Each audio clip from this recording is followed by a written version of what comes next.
आज की सुबह फिर एक और नई कहानी आपके सामने लेकर मैं हाजिर हूं। एक बार की दास्तान है। एक बरामदे में एक बूढ़े दादाजी जो है खामोश निगाहों से आसमान की तरफ ताक रहे थे। शाम का समय था। हवा में कुछ पुरानी यादों की खुशबू थी। बच्चों ने पास आकर पूछा, दादाजी आप आज क्यों उदास हैं? क्या सोच रहे हैं आप? दादाजी ने हल्की मुस्कुराहट के साथ कहा और गहरी सांस ली और फिर बोले, कुछ नहीं बेटा, बस अपनी जिंदगी के कुछ पुराने पन्ने पलट रहा था। हमें भी सुनाइए ना दादाजी, बच्चों ने बहुत ही संजीदगी के साथ कहा। दादाजी की आंखों में हल्की सी चमक आई और फिर इनकी आवाज में पुरानी यादों की नमी घुल गई। बेटा, जब मैं छोटा था ना, तब मुझे लगता था कि मैं दुनिया बदल दूंगा।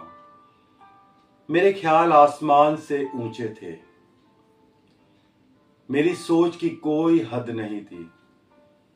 फिर जब उस उम्र थोड़ी बढ़ी तो समझ आया कि दुनिया बदलना आसान नहीं है। सोचा चलो दुनिया नहीं तो अपना मुल्क, देश ही बदल दूं। लेकिन जब वक्त गुजरा, जिंदगी में तजुर्बे बढ़े, तो लगा कि मुल्क बदलना भी कोई मामूली बात नहीं है। फिर सोचा चलो अपने घर परिवार को ही सही राह दिखाऊं, मगर अफसोस वो भी मुमकिन ना हुआ। अब जब उम्र ढल गई है, बाल सफेद हो गए हैं और जिंदगी की शाम करीब है, तो एहसास होता है कि अगर उस वक्त मैंने खुद को बदलने की ठानी होती तो शायद बहुत कुछ बदल गया होता। मेरा घर, मेरा समाज और शायद ये दुनिया भी। इतना कहकर दादाजी की आंखों में आंसू चमक उठे और धीरे से बोले, बच्चों याद रखना, दुनिया को बदलने से पहले खुद को बदलो। जब इंसान खुद में रोशनी भर लेता है तो अंधेरा अपने आप मिटने लगता है। बच्चे खामोश थे। हवा में जैसे कोई अदृश्य सच्चाई तैर रही थी। वो सच्चाई कि हर बड़ा बदलाव एक छोटे से दिल से शुरू होता है। तो साथियों, इससे हमें क्या सबक और क्या सीख मिलती है?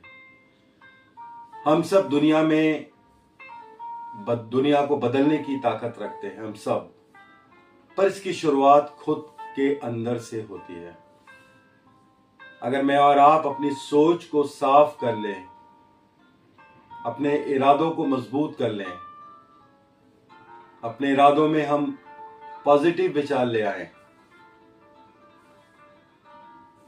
तो हम वो हर बदलाव ला सकते हैं जिसका सपना हम देखते हैं।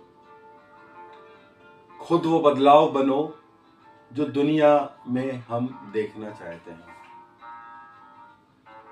मेरी यही प्रार्थना है प्रभु से कि प्रभु हम सबको इतना नूर बख्श दे, अपना प्रकाशन दे कि हम खुद में वो बदलाव ला सके जो दूसरों के लिए रहमत बन जाए।